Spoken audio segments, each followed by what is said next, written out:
नमस्ते दोस्तों, कहानी अच्छी लगे तो मेरे चैनल को लाइक सब्सक्राइब करना ना भूलें। अंजलि नामक एक व्यक्ति का विवाह हुआ और वह अपने पति और सास के साथ अपने ससुराल में रहने लगी। कुछ ही दिनों के बाद अंजलि को आभास होने लगा कि उसके सास के साथ पटरी नहीं बैठ रही है। सास पुराने ख्यालों की थी और बहू नए विचारों वाली। अंजलि और उसकी सास का आए दिन झगड़ा होने लगा। न तो सास टिक्का टिप्पणी करना छोड़ती और न अंजलि जवाब देना। हालात बद से बदतर होने लगे। अंजलि को अब अपनी सास से पूरी तरह नफरत हो चुकी थी। अंजलि के लिए उस समय स्थिति और बुरी हो जाती जब उसे भारतीय परंपराओं के अनुसार दूसरों के सामने अपनी सास को सम्मान देना पड़ता। अब वह किसी भी तरह सास से छुटकारा पाने की सोचने लगी। एक दिन जब अंजलि को अपनी सास से झगड़ा हुआ और पति भी अपनी मां का पक्ष लेने लगा तो वह नाराज होकर मायके चली आई। अंजलि के पिता आयुर्वेद के डॉक्टर थे। उसने रो रो कर अपनी व्यथा पिता को सुनाई और बोली, आप मुझे कोई जहरीली दवा दे दीजिए जो मैं जाकर उस बुढ़िया को पिला दूं, नहीं तो मैं अब ससुराल नहीं जाऊंगी। बेटी का दुख समझते हुए पिता ने अंजलि के सिर पर प्यार से हाथ फेरते हुए कहा, बेटी, अगर तुम अपनी सास को जहर पिलाकर मार दोगी तो तुम्हें पुलिस पकड़ कर ले जाएगी और साथ ही मुझे भी, क्योंकि वो जहर मैं तुम्हें दूंगा। इसलिए ऐसा करना ठीक नहीं है। लेकिन अंजलि जिद पर अड़ गई, आपको मुझे जहर देना ही होगा। अब मैं किसी भी कीमत पर उसका मुंह देखना नहीं चाहती।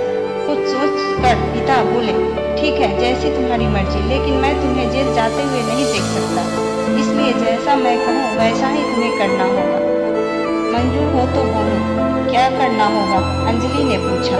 पिता ने एक पुड़िया में जहर का पाउडर बांधकर अंजलि को हाथ में देते हुए कहा, तुम्हें इस पुड़िया में से सिर्फ एक चुटकी जहर रोज अपनी सास के भोजन में मिलाना है। कम मात्रा होने से वह एकदम से नहीं मरेंगी, लेकिन धीरे धीरे आंतरिक रूप से कमजोर होकर 5 से 6 महीनों में मर जाएंगी। लोग समझेंगे कि वह स्वाभाविक मौत मर गई। पिता ने आगे कहा, लेकिन तुम्हें बेहद सावधान रहना होगा ताकि तुम्हारे पति को बिल्कुल भी शक ना हो जाए, वरना हम दोनों को जेल जाना पड़ेगा।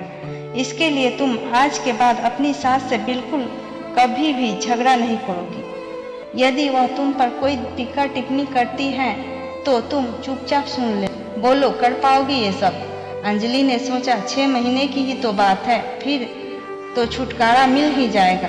उसने पिता की बात मान ली और जहन की पुड़िया लेकर ससुराल चली आई। ससुराल आते ही अगले दिन से अंजलि ने सास के भोजन में चुटकी भर जहर रोजाना मिलाना शुरू किया।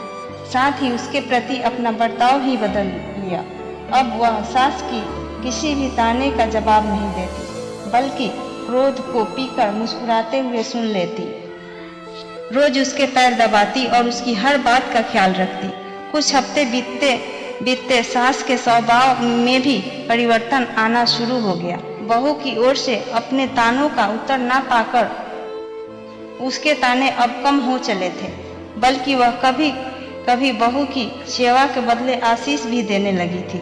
धीरे धीरे 4 महीने बीत गए। अंजलि नियमित रूप से सास को रोजाना एक चुटकी जहर देती आ रही थी, किंतु उस घर का माहौल अब एकदम से बदल चुका था। सास बहू का झगड़ा पुरानी बात हो चुकी थी। पहले जो सास अंजलि को गालियां देते नहीं थकती थी, अब वहीं आस पड़ोस वाले के आगे आरती की तारीफों की पुल बांधने लगी थी।